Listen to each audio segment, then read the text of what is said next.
1号車、2号車の順に一番後ろが14号車です。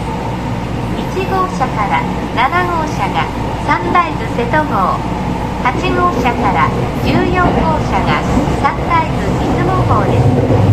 車内は一部の個室内を除き禁煙です。お手洗いは1号車と8号車は後ろ寄りに、その他の車は前寄りにあります。ラウンジとシャワー室は3号車と10号車にございます。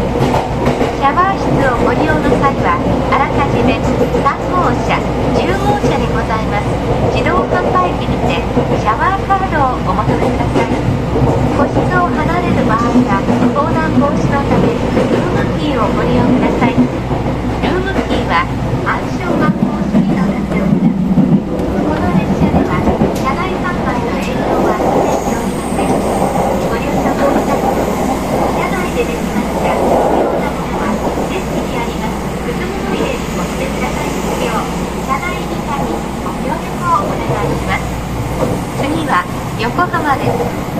横浜の次は熱海に停まります。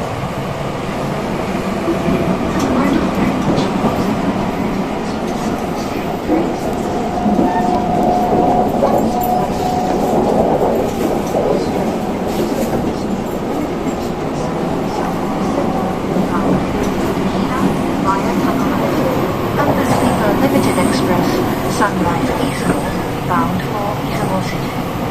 We will be stopping at Yokohama, Atami, Numazu, Fuji, Shizuoka, Hamamatsu, Himeji, and Okayama.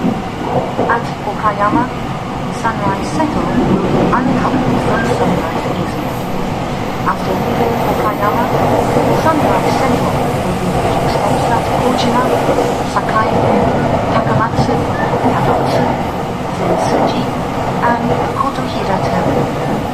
After leaving Okayama, Sunrise East will be making stops at Kurashi, Tsuretagashi, Yonago, Yasui, Matsue, Shinji, and Izumo City. Smoking is prohibited on this train, except in the designated smoking compartments.